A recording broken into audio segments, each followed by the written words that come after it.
आज deputy chief labour commissioner जो भारत की इंचार्ज हैं माननीय भूपेंद्र यादव जी के आदेश पर आज त्रिपक्षीय वार्ता हुई, जिसमें कोयला मंत्रालय के श्री पाल और लक्ष्मी नारायण, कोल इंडिया की तरफ से श्री मनीष श्रीवास्तव एवं चीफ मिस्टर पराग और अमतेश सहायक श्रम आयुक्त के त्रिपक्षीय वार्ता हुई, जिसमें उन्होंने कहा है कि जो मजदूरों को, जो कि कोल इंडिया में लगभग 3 लाख परमानेंट और 3 लाख ठेकेदारी मजदूर हैं, उनको जो छुट्टी सवेतन अवकाश मिलता है, उन्होंने आश्चर्य व्यक्त किया और आदेश किया है कि विस्तृत जानकारी 14 दिन के अंदर में दें, नहीं तो कार्रवाई होगी। इसके अतिरिक्त मैं जो 20 सूत्र में लगातार बातचीत हुआ है, एक त्रिपक्षीय सेटलमेंट हुआ है और त्रिपक्षीय सेटलमेंट में जो SC, ST, OBC के जो हमारे कर्मचारी हैं कोल इंडिया में काम करते हैं, जिनका की प्रमोशन नहीं किया है और जिनको शोषण करती है कंपनी,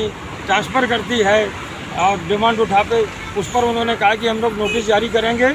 इसके अतिरिक्त 50% जो वेतन वृद्धि की मांग की गई थी, हमने कहा है कि हम JBCCI एक गैर कानूनन कमेटी है, एक पक्षी कमेटी में हम उसमें भागीदार नहीं हैं और लगभग 200 कंपनी और कारखाने भी उसमें भागीदार नहीं हैं।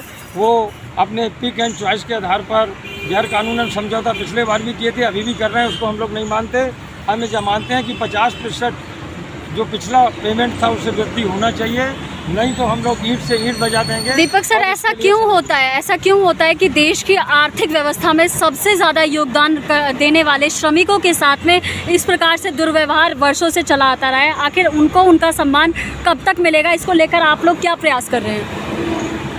देखिए, आप जानते हैं कि कोयला एक बहुत ही बड़ा ऊर्जा का स्रोत है और कोल माफिया भी आप सुने होंगे कि बड़ी मात्रा में कोयला खदानों से कोयला चोरी होती है और जब कोयला चोरी होती है तो नीचे से लेकर ऊपर तक उसका पैसा बढ़ता है। मगर कोल इंडिया एक महारत्न कंपनी है जो कि भारत सरकार की कंपनी है और मजदूरों के वेतन का कई करोड़ अरब रुपये उसमें शेयर के रूप में लगा है। यही एक कंपनी है जो कि मजदूरों को प्रबंधन में भागीदारी नहीं देती है, जबकि ID एक्ट में वर्ष कमेटी का प्रावधान है जिसमें चुने हुए लोग वर्कर्स के जाना चाहिए। मगर ये यहाँ का डायरेक्टर पर्सनल अपने आप में अपने डायरेक्टरों को और कुछ यूनियन के लोगों को चुनकर ऐसा समझौता कर लेता है और इसलिए अन्याय शोषण होता है। इसी के लिए हमने मांग उठाई है कि पूरे कोल इंडिया में जो 8 कंपनी हैं और करीब 5 lakh contractor worker, casual worker हैं और 4 लाख आपके परमानेंट वर्कर है, 15-20 लाख आपके रिटायर्ड वर्कर हैं। इस तरीके से 20 लाख वर्गों के साथ जो शोषण हो रहा है, उनका शोषण का मुख्य कारण है कि क्योंकि यहाँ चुनाव नहीं होगा, मनमाने ढंग से, गैर कानूनन ढंग से प्रबंधन अपने, जिसमें कुछ आपराधिक छवि के लोग भी हैं, उनको रखकर एग्रीमेंट कर लेती है और इसमें कोयला मंत्रालय अपनी भूमिका एक मूक दर्शक की भांति निभाता है। इसलिए NFITU, जिसमें कि हमारे सभी कंपनी के प्रमुख आए हैं, श्री रामकृपाल खुशेल जी आए हैं, श्री नंदनी घोष जी आए हुए हैं, श्री A सिंह आए हुए हैं, श्री अमिया सरकार जी आए हुए हैं, श्री संमुख रामटेक आए हुए हैं और अशोक जी आए हुए हैं, घनश्याम रहाटे जी और अन्य पदाधिकारी आए हुए हैं सभी कंपनियों के। वो ने प्रण किया है कि अगर अगली मीटिंग के पहले जो कि डेट तय हो गई है 14 अक्टूबर, अगर उस पर नहीं होगा तो फिर हम लोग आगे आंदोलन करें। अब हमारे साथ अमिया सरकार नामक एक और व्यक्ति यहाँ पर जुड़ चुके हैं जो कि श्रमिकों की आवाज़ को उठाने का काम करते हैं। यहाँ जो है श्रम शक्ति भवन पर आप आ चुके हैं, मुलाकात भी आप लोगों की हो चुकी है। जिस प्रकार से आपके लोगों ने बताया कि बहुत ही जल्द जो है धरना प्रदर्शन जैसी चीज़ भी हो सकती है, जिनमें लाखों की संख्या होने वाली है आपकी, तो क्या किस प्रकार की योजनाएँ हैं, कैसे क्या सोचा हुआ?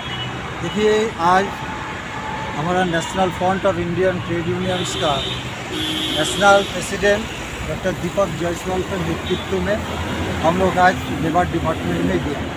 आज त्रिपाक्षिक आलोचना हुआ, आलोचना विषय वस्तु को पॉजिटिव हुआ।